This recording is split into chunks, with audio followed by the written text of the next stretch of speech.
The intruder theory is the major point of debate in the Ramsey case.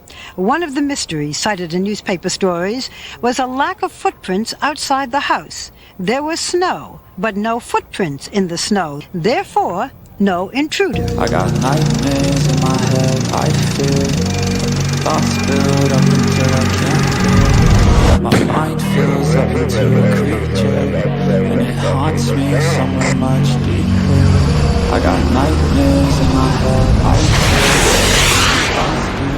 fear. Hello and welcome to True Crime Rocket Science, the most authentic voice in true crime.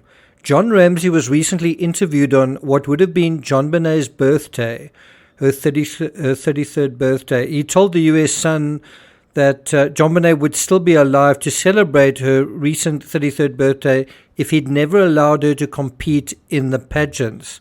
I actually agree with that statement. If JonBenet hadn't been sexualized, hadn't done all those photo shoots, hadn't been made to look prettier than she was, wearing makeup, dyeing her hair, wearing the outfits that she was, made to look more grown up than she was, when she was 5 and 6 years old, I think she would still be alive today.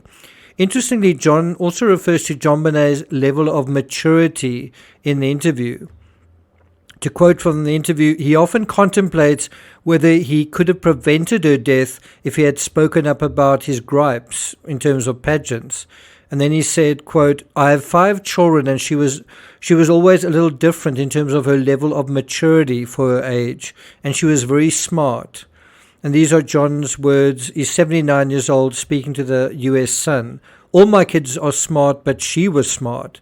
We knew she would be something special in life. We just weren't sure what.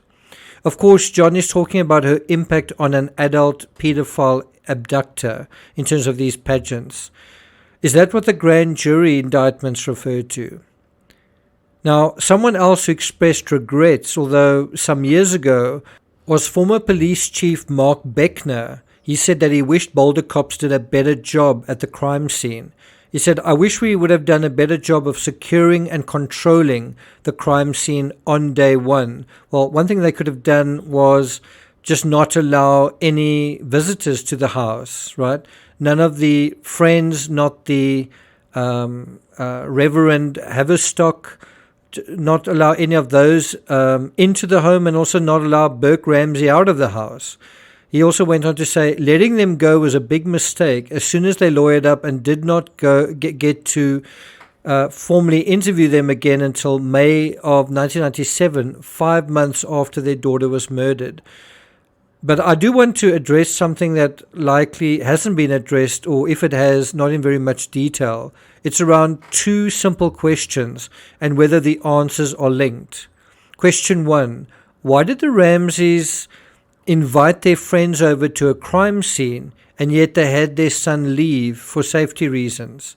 Question 2, what if there were no footprints in the snow? Before we get to that, if you haven't subscribed to the channel, please do. Look out for some statement analysis on the Amanda Knox case. It's going to be really interesting. So whatever your views are on that case, look out for that coming a little bit later today. If you find this analysis worthwhile, again, remember I don't do live streams. If you want to show your appreciation, please do hit the thanks button. If you've never hit the thanks button, now's your chance. Okay, and let's get started.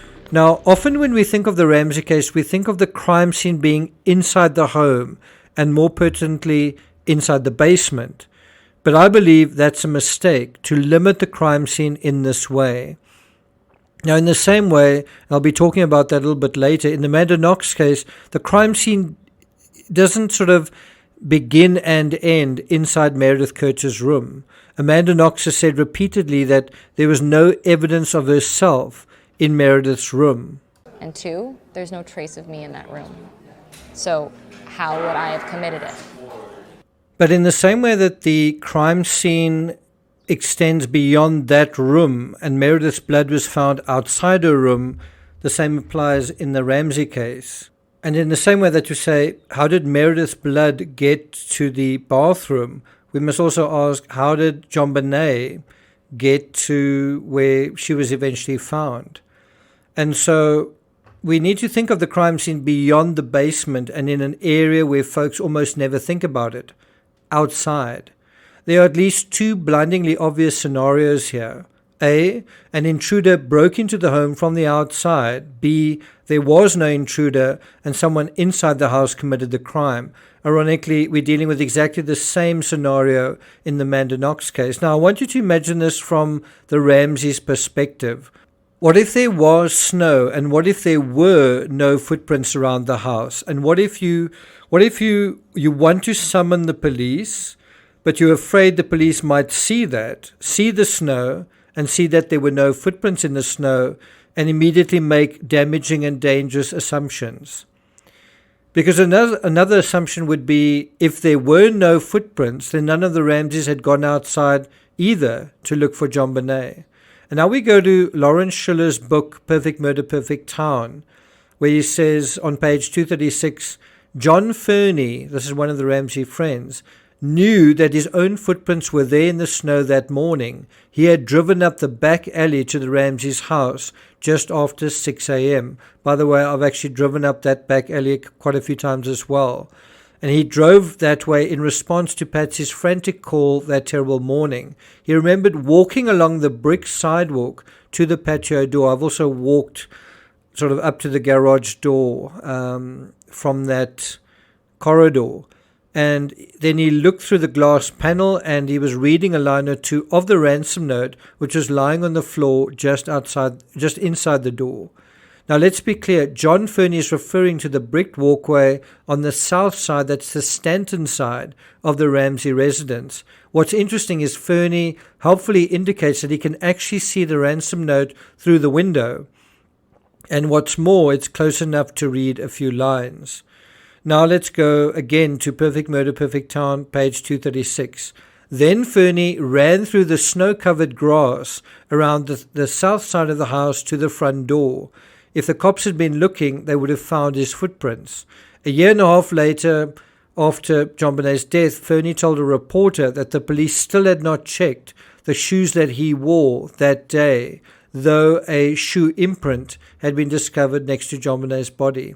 Now, the craziest part of Fernie's testimony, besides the fact that the ransom note seems to have levitated from one side of the house to the other, is that by inference, Fernie confirms that there were no other footprints that he saw besides those that he left. So he did leave footprints in the snow.